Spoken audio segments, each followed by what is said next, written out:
Boston Architectural College is the leader in design education. Build your future with the first U.S. institution to offer an accredited online Master of Architecture degree. BAC offers bachelor and graduate degrees in architecture, interior architecture, landscape architecture, design studies, and continuing education certificates. Join our global community, embracing diversity, innovation, and experiential learning. Virtual open house April 21st. Register at the-bac.edu. It can be dangerously easy to steal your identity during tax season because so much sensitive info is all together. Before we start the annual meeting of Sean's personal info, has anyone seen Social Security number? Not me. Nope. Nuh-uh. Oh no, he's been stolen. LifeLock by Norton makes it easy to help protect yourself. If you become a victim, we'll work to fix it. No one can monitor all transactions, but you can save up to 25% off your first year at LifeLock.com/aware. Identity theft protection starts here. 3, 2, 1. This is Chargers Unleashed podcast. Here are your hosts, Dan Wolfenstein and Jake Hefner. Welcome to another edition of Chargers Unleashed. Jake Hefner and Dan Wolfenstein here with you from the LA Football Network. Today's show, of course, is being brought to you by UFC Fit in Temecula, Charger Bolt Family, Golden Road Brewery, Tick Pick, and Bet Online. Dan Wolfenstein, I am stoked for today's show as we are continuing our NFL draft positional breakdown, this time talking about the offensive tackles, the big boys, the hog mollies, as the Chargers draft priorities have definitely shifted since free agency has ended. So there are a lot of guys that we're going to get into talk about in this show. I'm excited about it. Real quick before we kick off and take care of a few house cleaning items. Dan Wolfenstein, how are you, sir? I am doing great, Jake. Thank you. Yes, we're going to talk about all things offensive line, specifically offensive tackle, with a couple other mentions of a couple other guys, which we'll get into. Also, I believe, Jake, we have some discussion points around the Daniel Popper mailbag that came out recently. All relating around the offensive tackle position. So it's going to be a very interesting day. This is one that you wish that you probably could have done live, because I'm sure that it would have a lot of feedback, and especially with the list that Dan and I are going to be talking about. It's probably not going to be the same.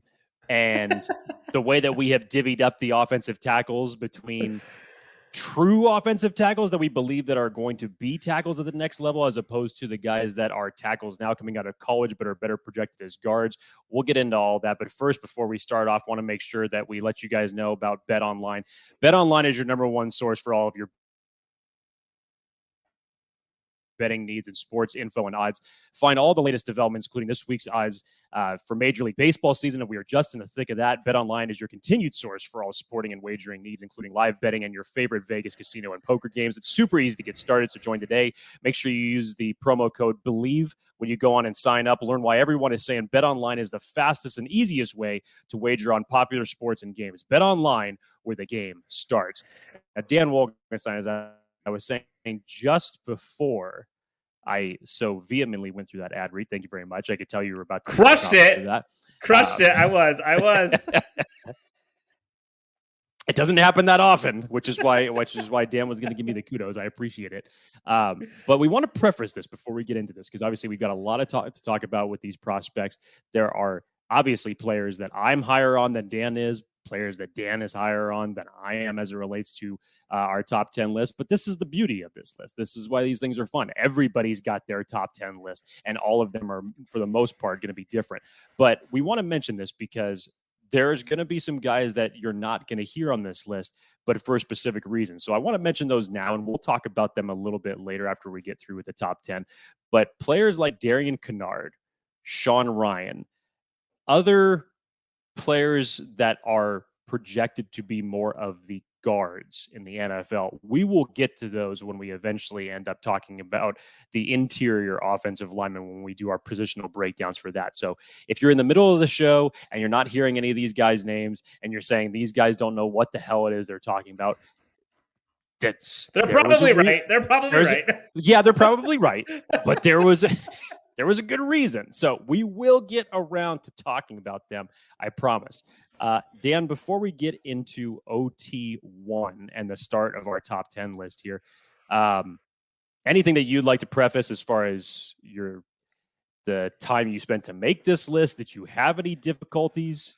Good question. No, this list was, I don't know why, but this list was especially hard for me to do. And I think the reason why is because, like, so I don't know about you, but when I went to do my list, Jake, I started from like I'm not going to say the worst because that's unkind, but I started from the lower tier prospects and worked my way up to the best ones. And I think because of that, like, it was tough starting off my film sessions of all these because, like, there are some guys that I just would not pick. But by the time I got to the cream of the crop, which we're going to get into today, man, like, there are some nasty offensive tackles that we're going to be getting into. And I think it is healthy to set the stage real quick. Again, Chargers picking at 17. They could go offensive tackle at 17, given their current scenario where currently they don't have an offensive tackle on the right side that we feel comfortable with, other than a Matt Filer, who has had experience playing at right tackle, so he could do that. But other than him, there is a yawning chasm at right tackle as it stands right now, essentially.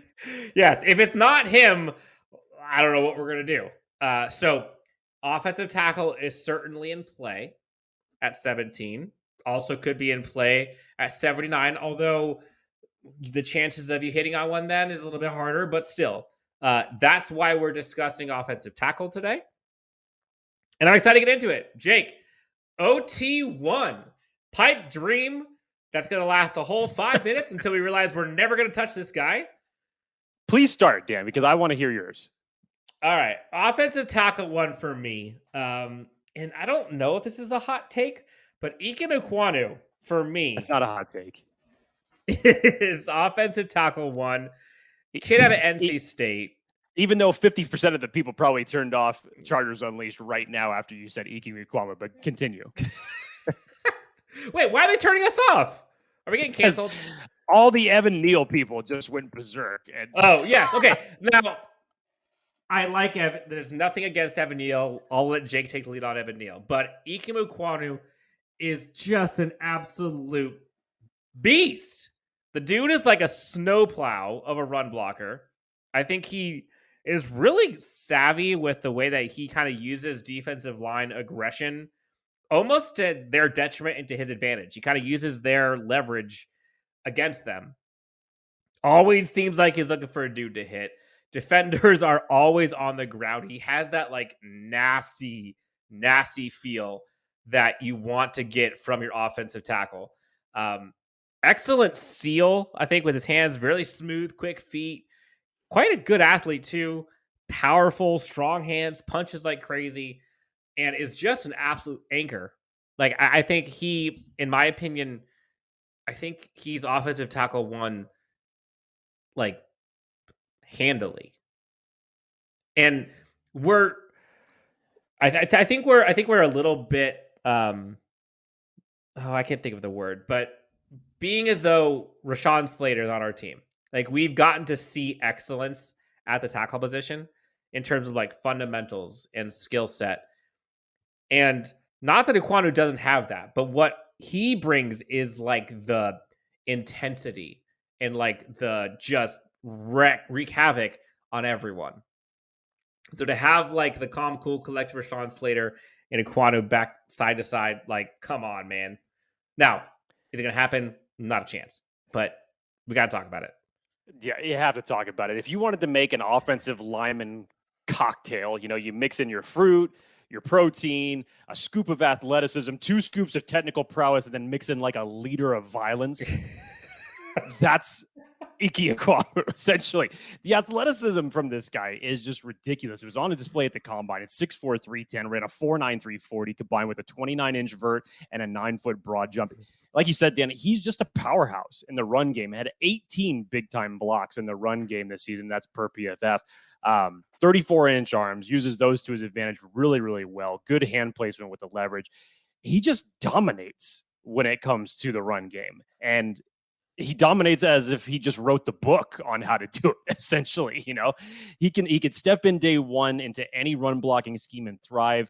Pass protection for him is not the worst, and he'll be able to fix the little things at the next level. But if you wanted an offensive tackle to be that road grading, wearing a defensive down violence bringer, he's that guy.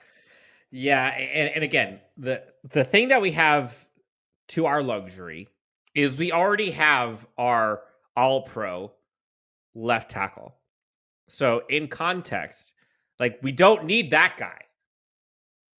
Right tackle needs a little bit less of leverage on them at all times. And if you can get someone who is damn good, like, you're set. You don't, and again, I kind of want to brace this. We're going to go to Evan Neal next. Jake, I'll let you take the lead on him. But when we needed a left tackle, like, you have to hit on that.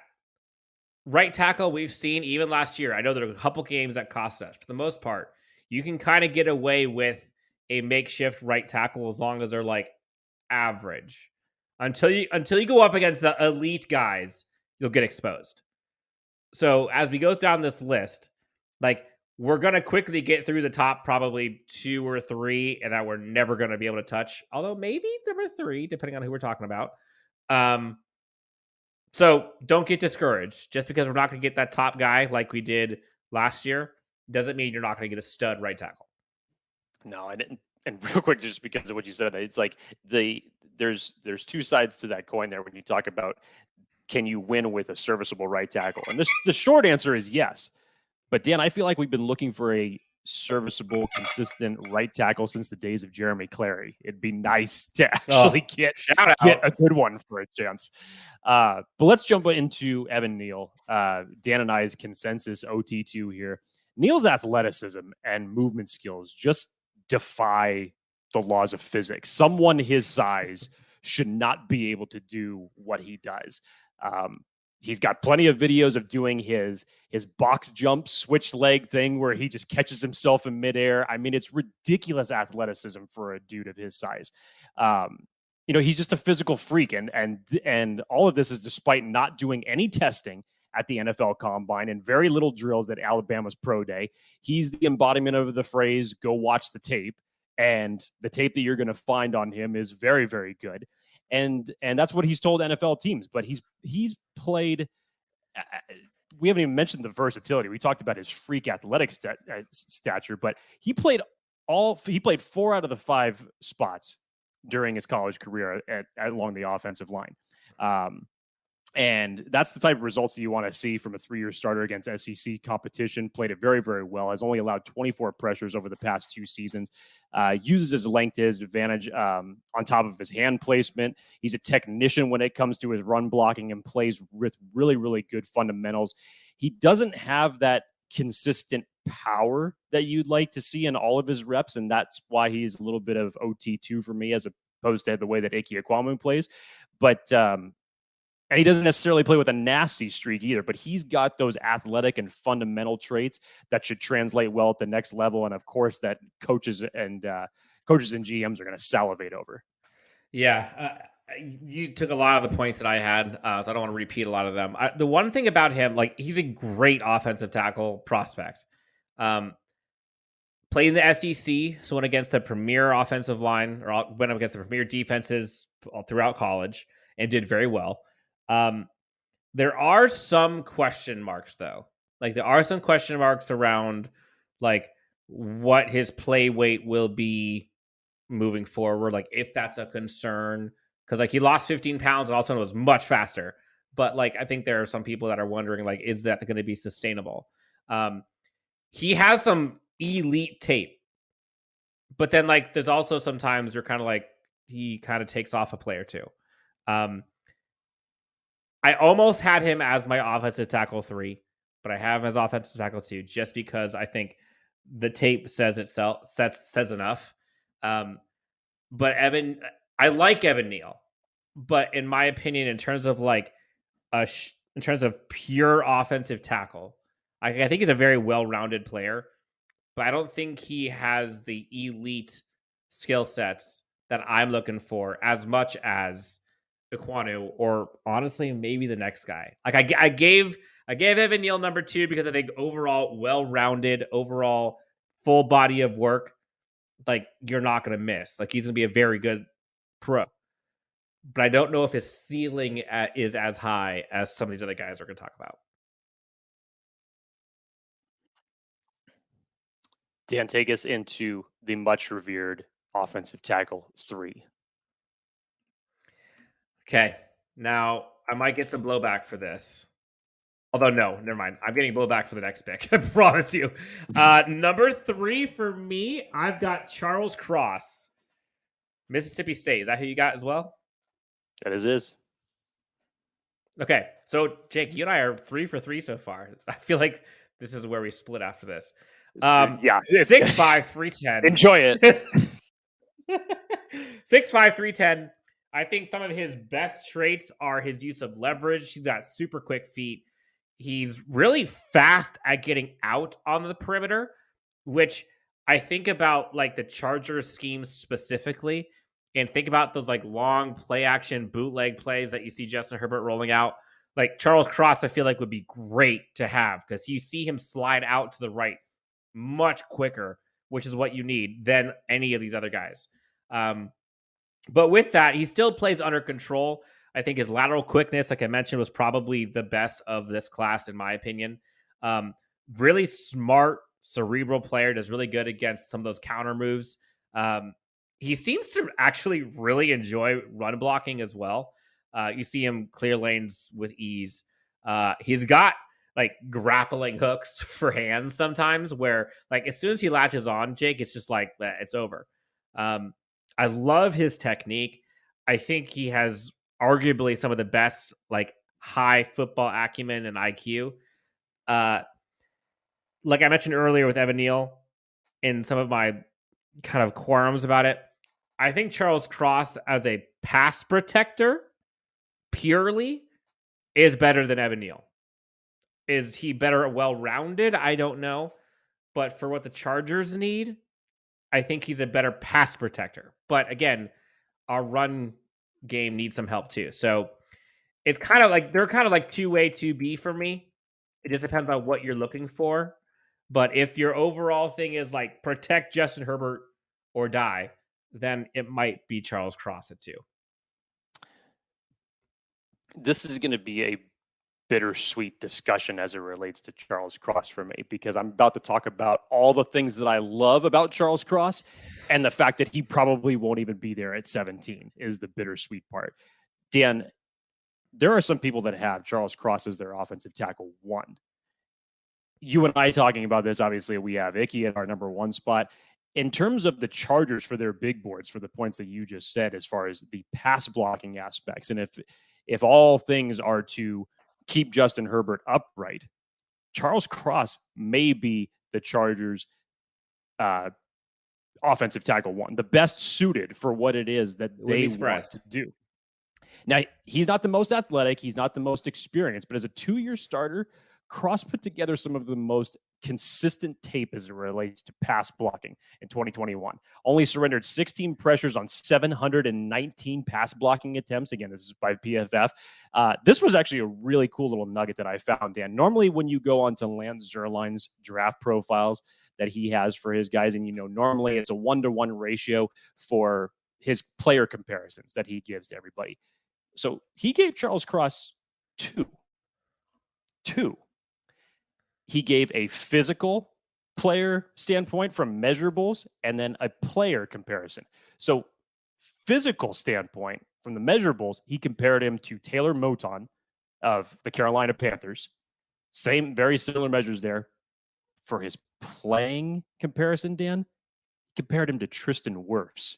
And if you remember way back when, how high we were on Tristan Wirfs back in the day, wouldn't mind to get some aspects of Tristan Wirfs' game playing for the Chargers, no doubt about it. Yes, please. Back to Charles Cross. He has strong hands, 34.5-inch arms, to the point where most times it just looks effortless for him when he's doing some of these pass blocks.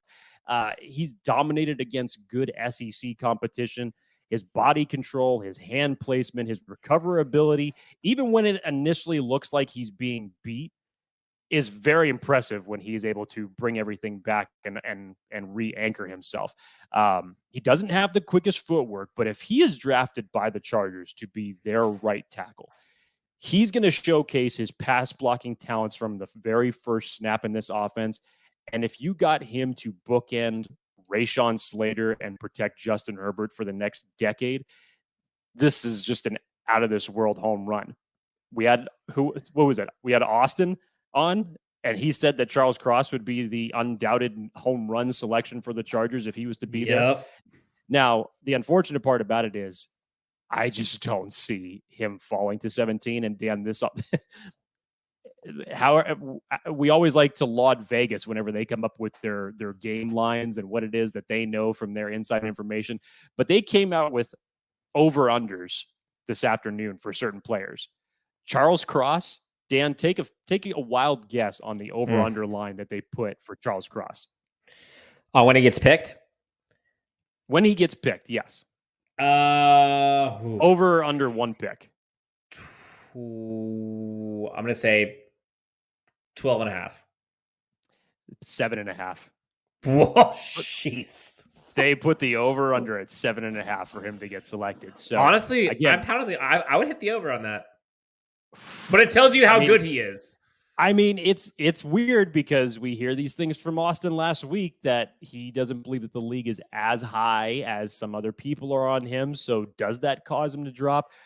I don't know. This is going to be something that's going to be perplexing for those first 17 picks, because I feel like Cross has been a player that ever since free agency has passed, and obviously we've gone through all the pro days and combines and testing, and when you just look at overall draft value as far as the best prospect that could still be available there at 17, he may be the guy. So I just can't say for certain that he's going to be there. I hope he is. I would be thrilled with this pick. Start crossing your fingers and saying your prayers now, people, because we're going to need them. All right, Jake, I think this is where you and I are going to diverge. Yeah. Did you enjoy that? That was good. It was fun. Like, we were very harmonious. I'm not used to small this. time of similarity. Yeah, that was nice. Yes. And then here we go, shutting it down right now with my number 4 pick, Trevor Penning. Out of Northern Iowa, I have his number 4. And I'm ready. Bring out the pitchforks. I'll take the smoke. I'm fine with it. Jake, I'm assuming you do not have him at 4. Is that right? I have to preface who it is that I talk about at number 4 before I even get into it, but I don't want to take any of your smoke. So all the smoke is going. Thank you for letting me have all the smoke. I appreciate it. By all means, go for it. Okay, so Trevor Penning, 6'7", 325, ran a 4.89 40, I believe, 28-inch vert. The dude squats over 620 pounds. Similar to Aquanu, this guy is an absolute beast. You've all heard kind of like his notoriousness for, playing past the whistle, which I think some people are using against him as almost a detriment or a risk with him. But he is a bulldozer. He's an absolute animal, incredible finish, plays to/through the whistle. Good length, good arms, super athletic, obviously. And I mean, look, you watch the tape and like you're always seeing defensive ends just getting tossed to the ground, like left and right. Even when he gets to second level, he'll blow up linebackers like it's nobody's business. Great run blocker, really good use of leverage. In my eyes, I see him as a smart player that does pretty darn well with like multi assignments and stuts and things like that. I'm taking Penning to the moon. You always know where he is on the field, which is kind of fun. Like literally, if you just like took the all 22 tape, and you can always find out where he is because the guy who he's playing against is either on the ground or you see him slanting down the line. The one question mark I have for him is, can he be harnessed? Actually, there are two. One, can his intensity be harnessed? Because he plays with like this like anger, right? And I think depending on his coaching staff, like I think that can be reeled in. I really do. And I know like there's some question marks about like the penalties that he gets. There's some question marks about like can he play without that fire. I'm not saying he should play without the fire, but I think there's a fire to a point. The only other kind of red flag that I have is coming from Northern Iowa. Like, going from Northern Iowa to playing in the SEC would be one jump, and then going from the SEC playing in the NFL would be another jump. So it's kind of like he's got a big jump in who he's playing against going into the NFL. So, like, do I see him being able to toss around guys like ragdolls in the NFL? Less so for sure. But his mentor, Duke Manyweather, has been kind of helping him out. Like, in the right system, with the right scheme, and with the right coaching staff and offensive line unit, like, I think they got it. And imagine, like, the calm, cool, collected Rashawn Slater on the left side, and then, like, Bad Boys 3, Trevor Penning on the right. Like, something about that just gets me excited. And I know, I put something out on Twitter today and people went after me. But I like Trevor Penning. I really do. It's because you did a simple thing just by putting Trevor Penning and then the smoke blows out the nose. And without any context, Dan, you know how that could be taken on Twitter. So you have no one to blame for yourself because you called down the thunder on that one, especially with how people in the Chargers fan base feel about Trevor Penning. Now, let me prep. Dan, first off, we get to be similar for one more pick. But two, let me just preface this. I literally, up until even a few hours ago, was flip-flopping Penning in the next player that we're eventually going to be talking about. It was very difficult for me when I was going through and looking through a lot of things. And let me also preface this. Neither one of either Penning or the next player that I'm going to be talking about is someone that I would select at 17. It's not. Agreed. I think that Penning at 17 is extremely too rich. Would not do it if that is their target.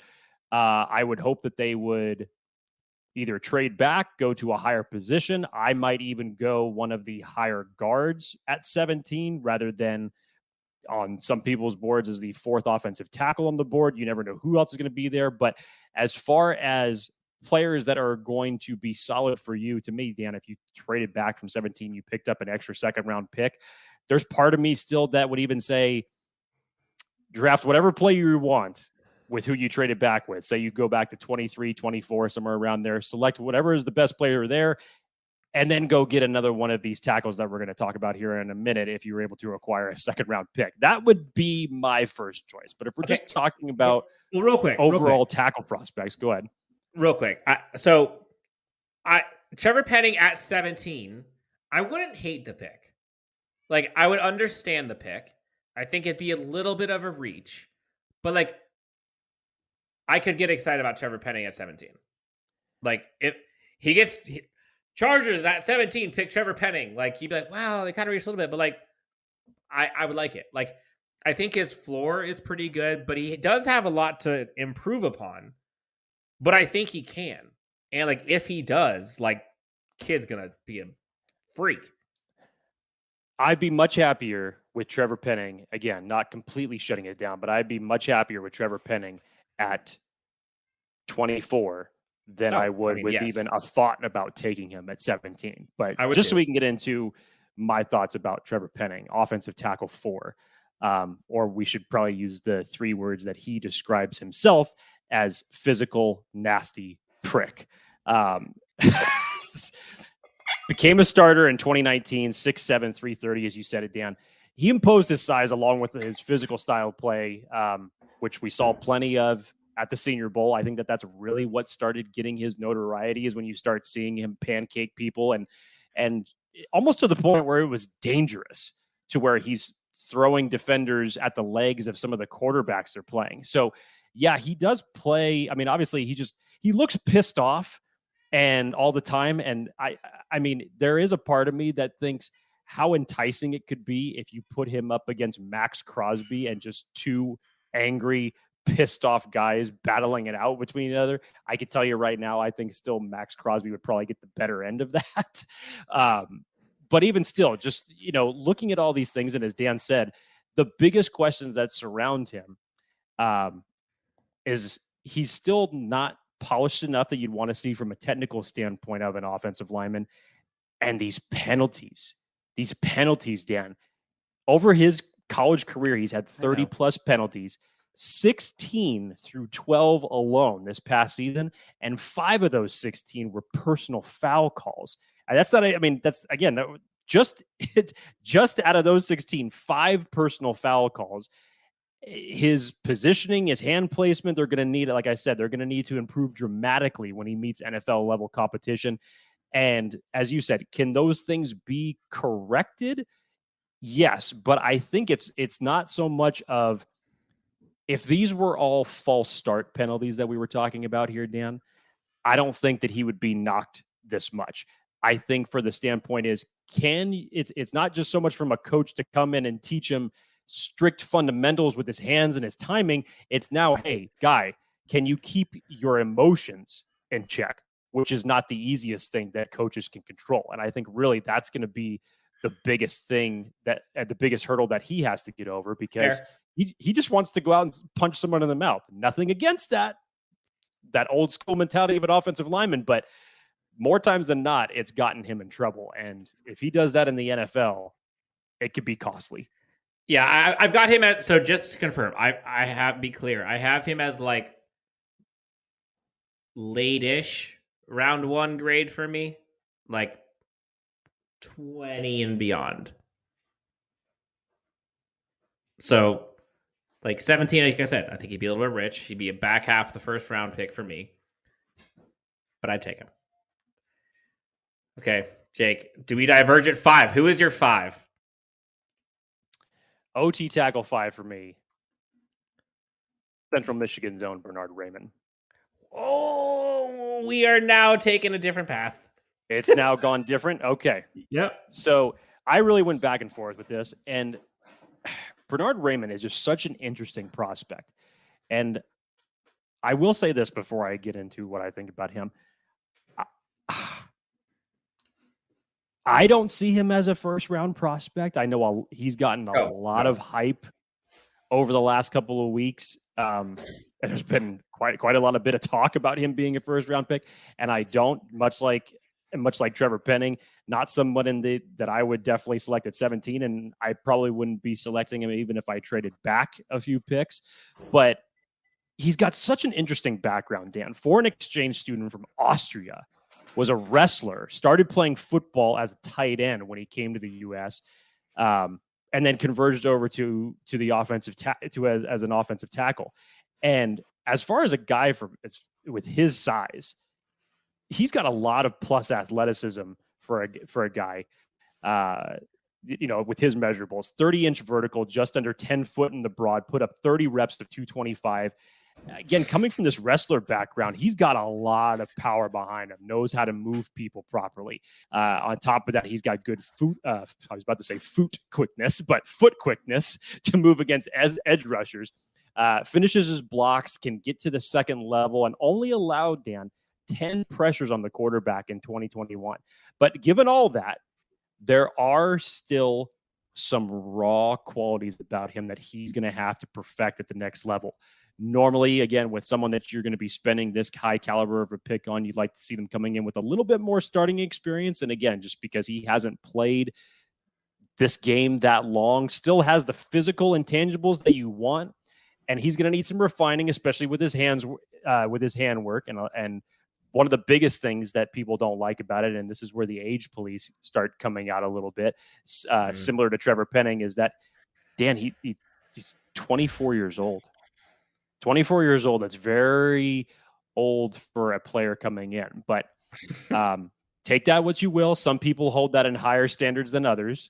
And he's going to have to improve his technical and recognition skills, and just going to need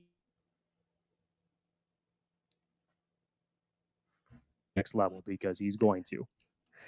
Yeah. So interesting. I'm not that far off from you. I have Rayman as number 6 for me. But I'll give a couple points that you did not talk about. I love his leverage. I think he hands off stunts really well. I think he's a pretty smart offensive lineman. A couple things I don't know if I might disagree with you on.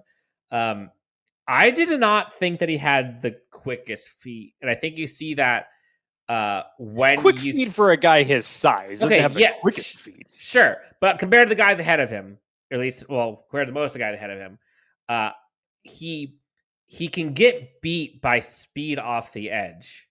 I think because of his lack of quick footwork.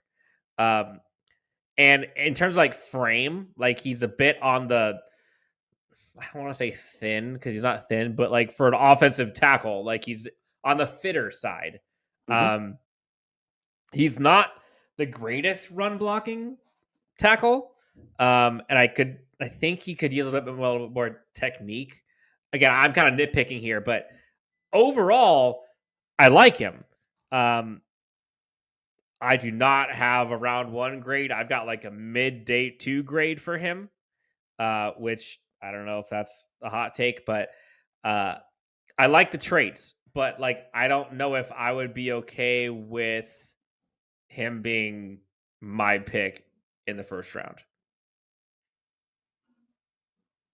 Dan, let's hear offensive tackle 5 for Team Wolkenstein. Okay, offensive tackle number 5. Are you about to piss me off right now? I might. I know how much you love your co-host, so I'm going to pick a guy that has the same name as me. Daniel Falele out of Minnesota. The mountain. I call it Mount Everest. 6'8", 380. Literally is more than double what I weigh. Everyone comments about like Mekhi Becton, like he has like the Russell Okung kind of vibes. Like the guy is huge. And if you watch him, nobody, not a single player can overpower him. Not one. I think he gets wide very quickly. For his size, again, asterisk, for his size, pretty darn athletic. Has kind of like that bulldozing mentality where like, can you imagine like Austin Eckler running behind someone that big on like a screenplay? Like that would just be sick. That'd be unfair. I like him in the Chargers passing game specifically. I think it's a nice kind of change of pace for what the Chargers have in Slater versus him. And like, is he the most light-footed? No. Like, is he the fastest? No. Does he have the best technique? No. But in terms of like sheer raw power and someone that is going to protect your quarterback more so than you already had. And again, in this time frame, we're looking at kind of projects / projected possible starters, but I don't necessarily know if I would be super excited about him being my starting right tackle. Whether she prefers a statement piece or everyday subtle elegance, BlueNile.com has fine jewelry options for every mom. Shop high-quality classic diamond earrings, elegant tennis bracelets, or gemstone pendant necklaces. Online shopping is easy with free shipping and returns. Until Mother's Day, listeners can save $50 on purchases of $500 or more. Just go to BlueNile.com and use the code RADIO to save. Geico asks, how would you love a chance to save some money on insurance? Of course you would. And when it comes to great rates on insurance, Geico can help. Like with insurance for your car, truck, motorcycle, boat, and RV. Even help with homeowners or renters coverage. Plus, add an easy-to-use mobile app, available 24-hour roadside assistance and more, and Geico is an easy choice. Switch today and see all the ways you could save. It's easy. Simply go to geico.com or contact your local agent today. If I could have him be the guy that's either backing up Filer for a year, or hell, I mean, if he is the starting right tackle, like I think he'd be better than the guys we already have if it's not Matt Filer. So I really like him. And honestly, like I know I'm doing the thing you're not supposed to do where you're just like looking at measurables and you're looking at traits. And you're like, damn it, I want that guy. And like, I know I'm being sucked into that, but he is so freaking huge. Like, I'm just thinking like the literal, like, regardless of who it is as the defensive end, like it would take longer to get around a guy that freaking huge than it would for someone else. So I think he'll be able to use his kind of raw traits to kind of gloss over some of maybe his weaknesses. Definitely has room to improve in a lot of ways, but man, watching him is just like, I would love it. I would love it. Again, just a preface and just before people get crazy, I have him as a day 2 pick for me. Solid day 2 pick. Maybe like mid to end second round, early third round is kind of where I have him. So let me continue your preface there, Dan, because I think that this is something that does need to be addressed before I and again, I thought I had at least 20 more minutes before I was going to be this irritated on the show, but no, you decided to accelerate that dramatically. So congratulations, because here it comes. As Dan was saying, his grade that he has on Daniel Falele, would you say a mid second round pick for him, Dan? Like a mid to late second round, at the least, like early third. So Daniel Falele is one of these prospects that I've seen projections range all over the place. Some people have him as a first round talent. Most people have him as a second round pick. Others, he doesn't get out of day 2. Other people, based off of some of the traits that I have, don't have him that high. For me, is he on my top 10 list? Yes. Spoiler alert, he ended up as my OT 10. Oh, 10?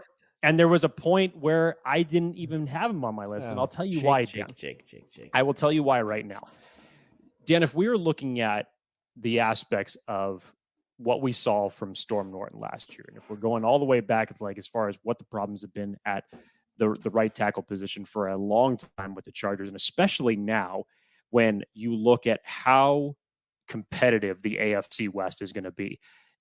The Raiders, outside of Max Crosby and the damage that he did in his own, they went out and they got Chandler Jones. You had Randy Gregory come over to the Denver Broncos to bookend with Bradley Chubb. Kansas City's already proven that they can beat us more ways than one along the defensive front. So you want to have someone that's going to be able to have that lateral quickness that's going to be able to battle off NFL level pass rushers. Dan, I don't disagree with you on any aspect when you're talking about what sticks out to you about Daniel Falele. The dude's not a person. He's a fucking planet. 6'8", 390 at the pro day, Dan. He actually weighed 384 at the combine. So he put on 6 more pounds. Let's also not forget, this was a guy that came to Minnesota that was weighing over 400 pounds. So you got to give credit to his offensive line coach, Brian Callahan, there in Minnesota, to get him in playing shape, which was nice. But if we're to talk about one more positive thing, Dan, hey, I'll give it to you. He only gave up 1 sack, and in the final 8 games, only 1 quarterback pressure last season. Not bad. Not bad.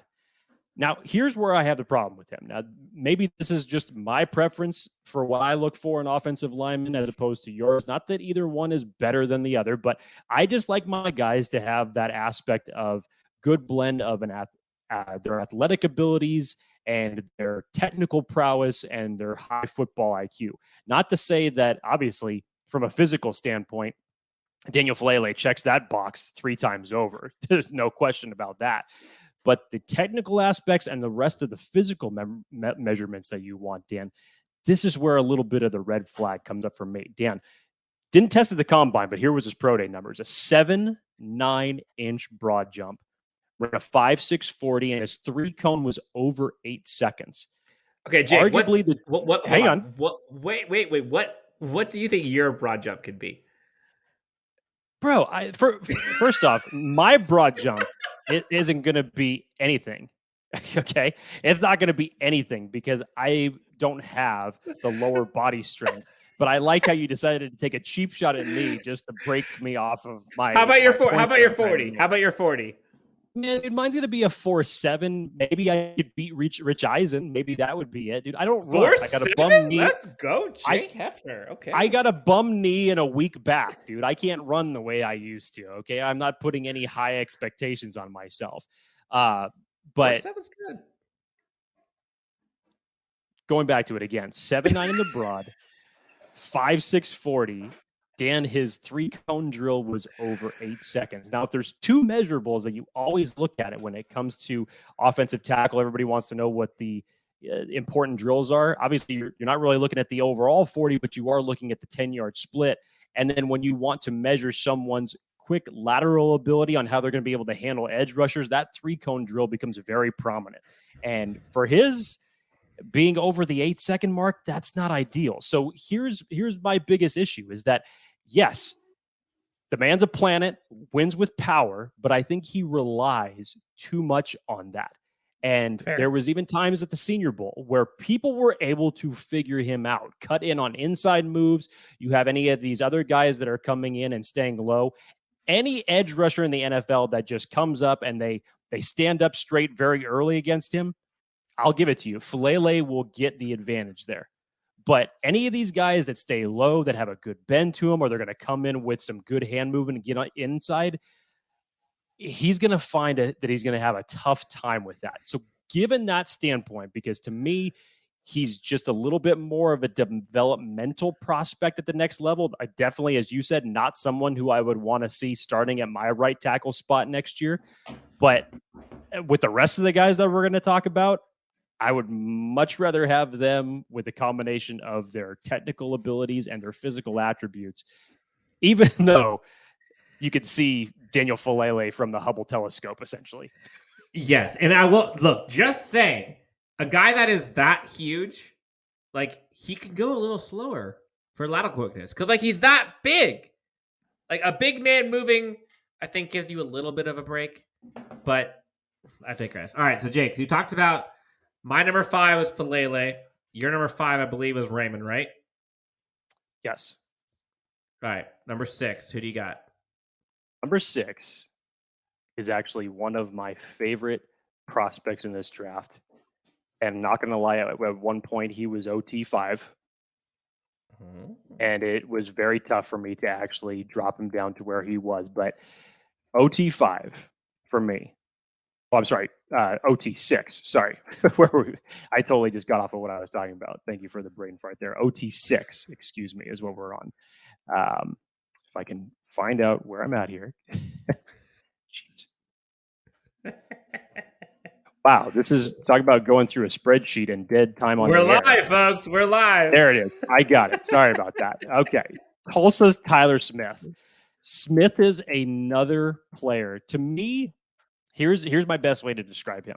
Any team that is targeting Trevor Penning that either misses out on him or chooses to pass on him, if they want a good consolation prize when you're talking about someone who just plays nasty, but without all the penalty aspects, Tyler Smith is your guy.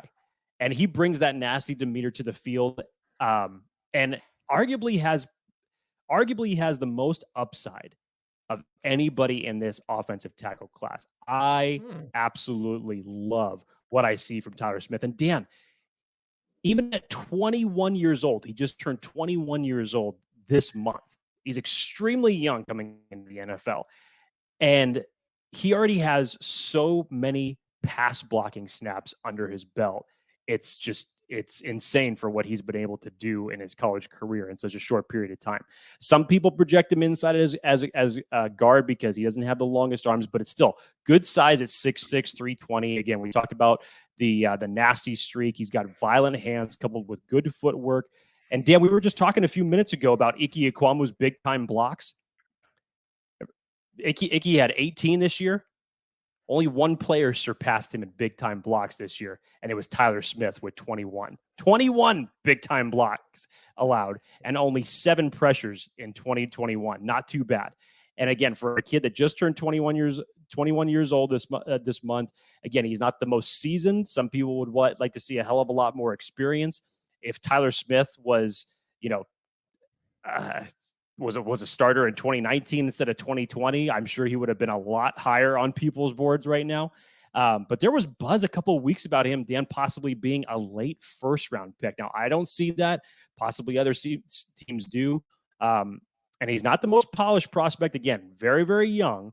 And some people believe, like I said, that he's better suited at guard at the next level. But I personally think if you pair him with some solid coaching, with his measurables, and that violent streak that you would like to see. And again, for a guy who's so young and has already put together a lot of good snaps under his belt, especially when it's come to pass blocking, he could develop into a very, very nice offensive tackle moving forward. So I really like Tyler Smith. I have him just outside of my tackle list, top 10. I have him as my number 11, only because as a tackle, Dan Wolkenstein hits me with a double whammy. First, he has to have Daniel Falele as his offensive tackle 5, and now he tells me that he doesn't even rank Tyler Smith in his top 10. Wow, it's going to be a good rest of the show. Now, Tyler Smith is a midday 2 pick for me. So he is a great offensive lineman, but I don't see him as being a great offensive tackle. Like, I think he'd be a very versatile offensive line. But if I'm talking pure right tackle, I have him as a number 11. That said, super stocky lower half, kind of has like a super long torso that like kind of puts him at a disadvantage sometimes, where he looks like he's playing higher than you would like. You mentioned it, super physical. Has that mean streak too, where you're like, dude, like don't want to get stuck with him. Man, like he can finish a play. I don't want to repeat all the stuff that you had mentioned. I like Tyler Smith, but I think his skill set is more tailored to being a very, very, very good guard. But as a tackle, like I said, just out of my top 10. My number 6, Jake, was Bernard Raymond. So now we are on to number 7. And I think this is one that is gaining a little bit of traction here, Jake. Kid out of Washington State, Abraham Lucas, I have as my offensive tackle number 7. Is that where you at? You got him? We're back on the road. Woo, let's go. Circle the wagons. All right. Abraham Lucas. After a hard rate turn, Dan is back in the fast lane. I love this kid, man. I think he has a great lower half, thick lower half. Really good motor, really good base. I love his anchor. I think he has a really athletic build for his size. Solid run blocking. Plays through the whistle. Definitely has that kind of nasty streak that I love to have on this offensive line. He has kind of a calm technique to him. I don't know about you, but he always kind of seems like he's in control. And he is very quick with getting to the second level, especially with either the screen passes or with running the run game. I really like him. I think he's got a late day 2 grade for me. Love his leverage. I don't think enough people are talking about this guy. Well, I think he's starting to get some notoriety now. Dan, it was reported today that he has actually had 12 private visits with NFL teams. So people are definitely starting to take notice. So if that burst your bubble, sorry to tell you that. But let's just say hypothetically, if the Chargers were to trade back, acquire some extra draft capital that they lost in the Khalil Mack trade, if you decided to fill the gap at the right tackle position with your second round pick, I would absolutely love if it was Abraham Lucas. Dan, we go from one side of the spectrum, went from my OT6 to my OT7. We talked about the, not necessarily the longest tenured experience from Tyler Smith to now one of the most seasoned offensive tackles here in Abraham Lucas. 4-year starter, 43 starts over those 4 years. And Dan, we were talking about pass protection. Lucas has recorded over 2,000 pass blocking snaps during his college career. On top of that, he's durable. So when it comes to an offensive lineman, especially for the Chargers, you like to see that. He's got the athletic traits that you want from a tackle his size, has a high school basketball background. So that's, definitely translatable athletic skills there. So he's not a stranger to moving his feet, has that mirror ability that you want to see from defenders. He's patient, doesn't overextend his hands, put up some very nice reps during Senior Bowl week. I thought he had a great week when you really look at the offensive and defensive line drills that he was doing. Not the fastest when it comes to getting to the second level and the run blocking. It's still not bad, but if you're talking about getting downhill, he's not the fastest when it comes to that. And he's still going to need some refining to his pass and his run blocking technique. But for a player with this much experience and athletic ability, I think he can develop into a nice anchor on the right side. See, I thought the only thing I think we disagree there is his ability to get to the second level. I thought he looked pretty good going in second level. I mean, I think he could do it. I mean, it's not terrible, but you see guys that do it quicker than him. You'd like to see him get out there just a little bit faster to me. That's all. Sure. Okay. Number 8, Jake. We'll go rapid speed here with these last guys. I'm going to let you take this one, although I believe that you might have him lower than me. You were the one that actually got me introduced to this man, Max Mitchell. I have him as OT 8 on my list. Where do you have him? He is my OT 9. So please, by all means, take the reins. Take the reins. No, because my OT 8 is different than yours. And you brought up Max Mitchell, and I'm a huge Max Mitchell fan, probably more so than a lot of people. But by all means, go ahead. All right. So Max Mitchell, I think honestly, is not getting talked about enough, and I don't understand why. Like, I think NFL, I think Lance Zierlein had him graded higher than Abraham Lucas. He is a little bit slower in terms of like the 40-yard dash, but like what offensive line's running 40-yard dashes these days? He has a very clean feel to him in terms of his play style. You don't necessarily ever really see him like getting out of position too much. Seems very controlled with his technique. I think he was the captain of his team. I like Max Mitchell. Like I think he is a little bit on the lighter side, like 6'6", under 300 pounds. So you'd like to see that get a little bit bigger, and that's kind of a risk. But look, 3-cone drill, 8 seconds, 4.6, 20-yard shuttle. Like, you'll take that. The thing that I think kind of concerns me is I don't necessarily know how good he is against like multi moves and like the elite pass rushers. I feel like he can get beat by folks who impose their will more on the edge. But I like him. Like, he just seems he seems just like a solid offensive tackle prospect. Again, project. I don't necessarily know if I'd want him to be my starter, but I like him. I didn't realize that you said that Lance Zierlein had him rated above Abraham Lucas. I don't know if it's Lance Zierlein, but I think on NFL has his prospect grade as a bit higher than Abraham Lucas.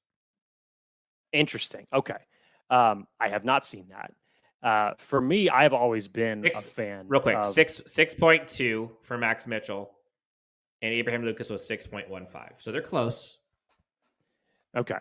Interesting. I think just as a better overall prospect as far as taking that next jump and developing faster to the NFL level, I would have Max Mitchell behind Abraham Lucas. So this list says, obviously. But I've been a Max Mitchell fan, and Dan will say this, for probably going all the way back since January. I've been waiting to talk about Max Mitchell for this long.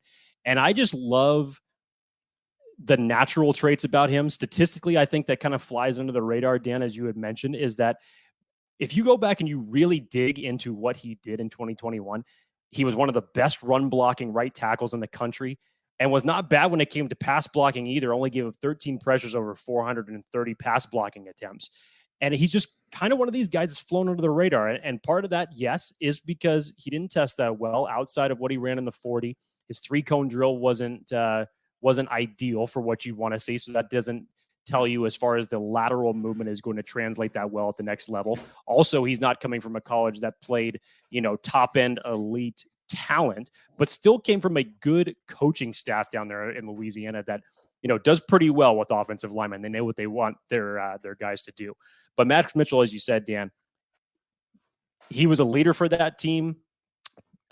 Plays with a lot of consistency and toughness. There's not too many ebbs and flows to his game, which is great. He's got the fundamentals and the technical prowess with his handwork, good mirroring ability to match pass rushers. Doesn't have all the physical intangibles that you need in a tackle. And obviously, as I mentioned, didn't have the best testing at the combine, but he's got a high football IQ at this position, just knows how to win with technique. And I think he's only going to get better with coaching. So yes, he's going to have to he's gonna have to use technique as his crutch because he's not gonna overpower guys that much at the NFL level. He's not gonna be able to beat him with his athletic abilities. So he's just gonna have to go back to his fundamentals and his techniques and the things that brought him to the dance in the first place. He's only gonna need to elevate those even further. But I love Max Mitchell. I would not be sorry at all to have him be a right tackle for this team.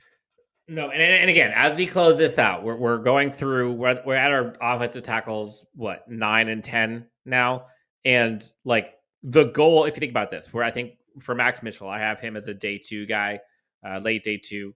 Petit Ferrer is my number 9, which I don't know where he's on your list. At this point, you're hoping to get an offensive tackle at 79 is where we're currently slated. Like the hope at that point would be that the guy could be average, above average at best in the NFL. If you can get an above average offensive tackle at 79, like you hit pretty good. So in context, like let's pump that. Like we're excited about these guys. We like these guys, but also put them in their proper place in terms of like where we see their floor and ceiling. So I don't want people to get all up in arms like, oh, they love them, but I'm like, come on, guys. They will, Dan. They will. That's why I just put it out there. Petit Ferrer at Ohio State, I have as number 9. I'll just go quickly with him. Huge run game advantage, I believe, with him. I think that's kind of his calling card. Quick, athletic, lower half. But honestly, like, again, we're talking about day 2, and this almost feels like a flyer. Like, I think he's got good experience. I don't know. I might even be a little disappointed if they picked him at 79. If I'm being honest. As I'm talking about it, yourself I'm like, out of your number 10 guy without even giving him 30 seconds. Oh, number 9. Man. Number 9. But I think I should probably have it as number 10. Yeah, talking like that. Yeah, maybe you want to just flip-flop your last 2 people there. Let me jump back to my OT8 as we kind of jumped a little bit ahead. My OT9, just for a reminder, was Max Mitchell. And then Dan decided to, piss me off faster than expected by talking about Daniel Falele, who I had as my offensive tackle 10s. But my offensive tackle 8, Kellen Deach out of Arizona State.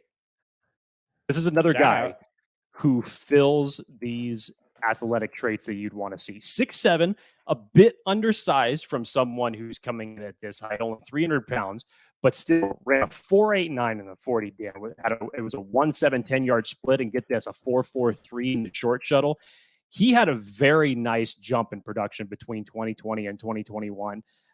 Last season, he only allowed 2 sacks and 6 quarterback hurries. That was over 421 pass blocking reps. And like I mentioned, he came in a little bit leaner than what you would expect from a tackle. So he's definitely going to need to get a handle of that when he hits the NFL. But still, light on his feet, gets to the second level quickly, has that lateral movement that you want to see, can handle speed rushers because of that quickness. And while he's shown good reps as a pass blocker, there's still a lot of room for improvement for him. And because he doesn't have the natural strength and power as some of these other tackles, he needs to be polished and technical at the next level. So he's a lot like Max Mitchell in that regard, where he's going to need to really rely on his technique to get himself a win as he puts the weight on and gets in the strength and conditioning room, obviously. Sure.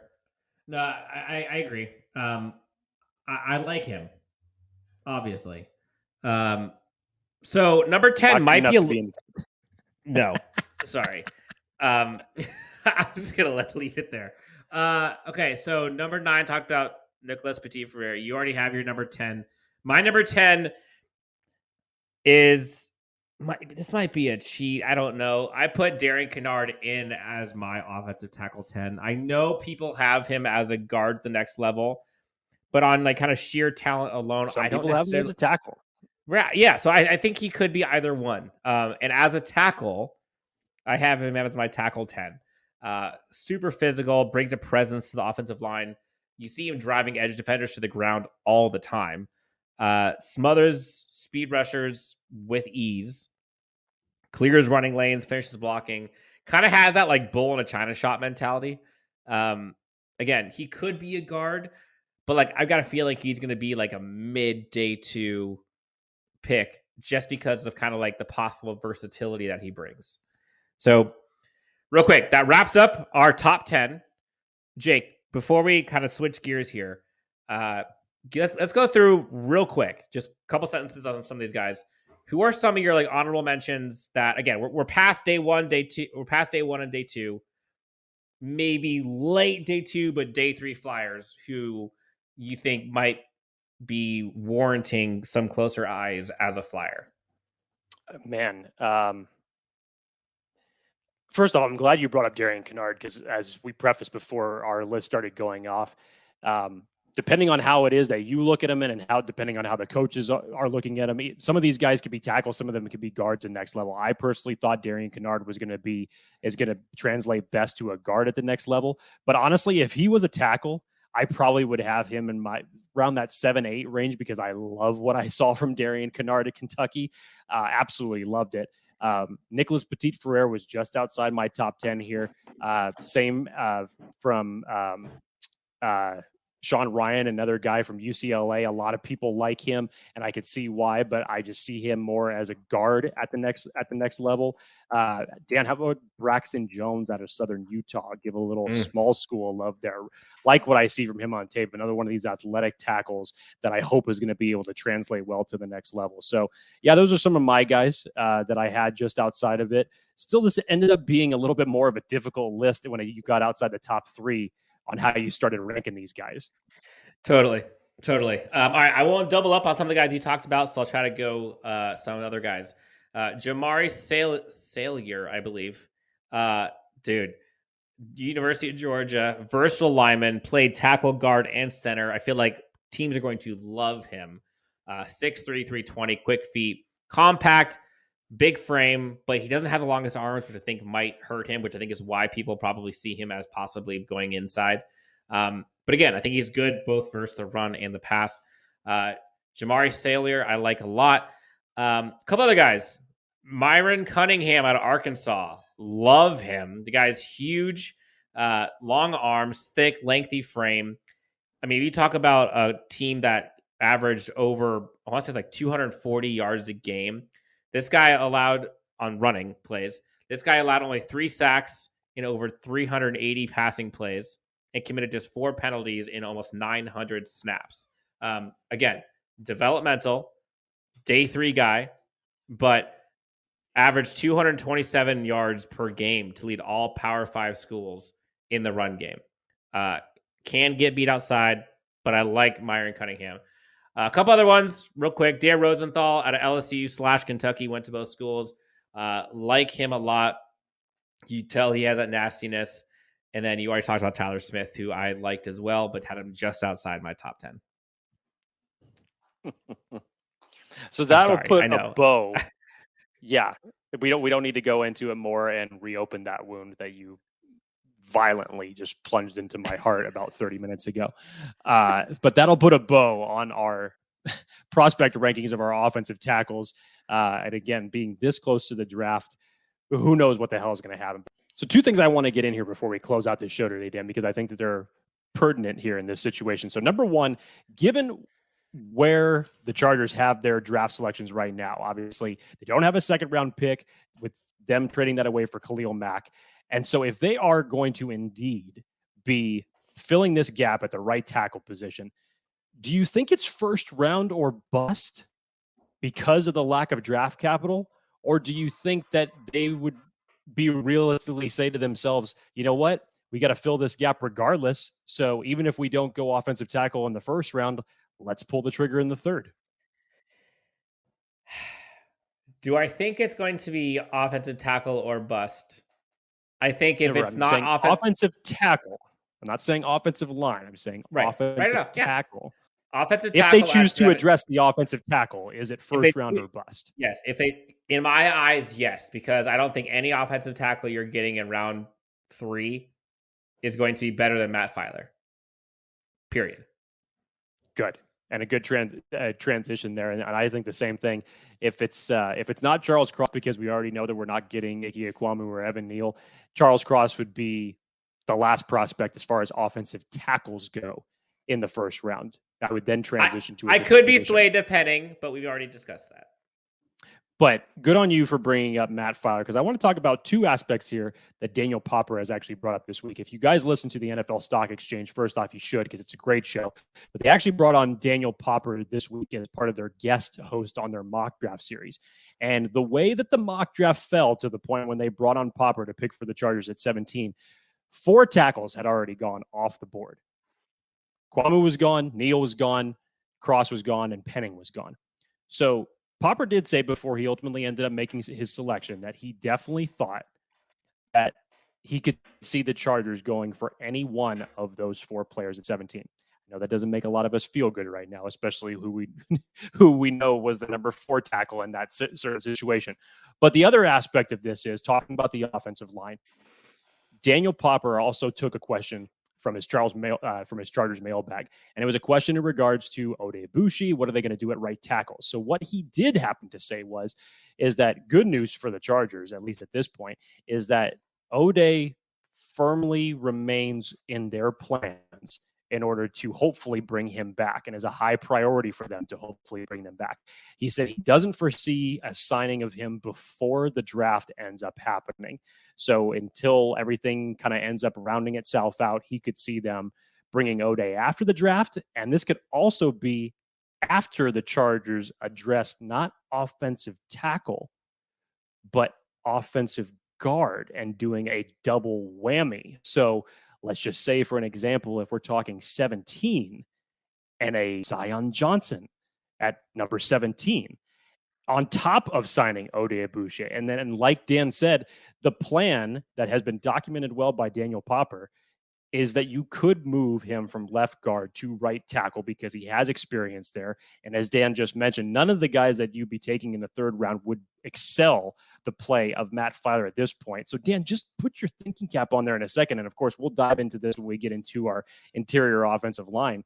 But the Chargers, again, are not so pigeonholed into one or two positions here. They have a plan here. And can you imagine if you plugged a guy like Zion Johnson in the middle of a Rashawn Slater and a Corey Linsley? Oh my God. Imagine that line though. Like let's just say it's Matt Filer. Like Matt Filer, Zion Johnson, Corey Linsley. Let's say it's Ode Ibushi and Rashawn Slater. Like, hell yes. Hell yeah. I know everybody wants continuity along the offensive line, and hey, I'm all for that too, especially with as good as Filer played at left guard last year. But still, as a consolation prize, if the draft falls that way and addressing the offensive line in general was your number 1 priority, and that's the way it falls with 4 tackles going off before you end up selecting, yeah, why the hell not? One of the best guards in this entire draft, and where you choose to plug him in and who you choose to plug him in between. Oh man, I would be all for that. 100%. So again, Chargers have lots of options and lots of ways to go about fixing, quote unquote, the offensive line, quote unquote, woes that they have going for them right now. And it's not just by getting an offensive tackle that can go guard and then offensive tackle in free agency and or draft, and can achieve success at the offensive line and still have an opportunity to be much better offensive line in totality than they were in 2021, which for the Chargers, 2021 was a damn good year. I know we have a small sour taste in our mouth from Max Crosby in week 18, but like otherwise, like our offensive line is pretty good. So if we can get better than last year, we'll take it. Jake, we just went through probably 15 to 20 guys in total for offensive tackle, asterisk, possibly a couple guards. Anything else you want to tell the good people before we sign off today? You know what? I'm actually glad that we got this one behind us because, like I said, it turned out to be a little bit more difficult than I thought. You kind of disappointed me. It's going to take a little bit to wash that taste out of my mouth for the slander that you gave Tyler Smith. And I like him. Just the disrespect you gave Tyler Smith and the anger that you caused me by Daniel Falele. That combination, dude, it was a 1-2 punch. I'm sorry, I couldn't take it. I may have to hold that one against you for the next 2 weeks. But Dan, as I said on Twitter today, these 2 weeks before the draft, we've got two more Thursdays before the draft, and I swear to God, the days feel like they're moving like a sloth caught in molasses. It's just way too slow. So somebody needs to put me in a damn DeLorean and speed this shit the fuck up. Let's go. All right, Jake, we did it. We got through offensive tackle and possible options for the Chargers at offensive line as they proceed between now and OTAs. All right, guys. Again, if you do not know where to find Jake and his magnificent backwards hat mantra, go to @JakeTHefner on Twitter. You find myself at He also has a great beard. At Chargers Homer for myself Chargers. What's our Twitter handle, Jake? It's on our damn top of the show. Wow. At LAC_unleashed. Dan, it's been a minute. Okay. Clearly, we've kept you too long. I know dinner's waiting for you. I had like a total maybe go put a nice beer, seltzer, whiskey, whatever you choose to drink. But maybe you have one of those with your meal this evening. I will. Okay, for folks who have not already done so, please like, subscribe, hit that follow button anywhere you find us, whether it's on podcasts, on Apple, on Spotify, or wherever else. Be sure to check out our YouTube.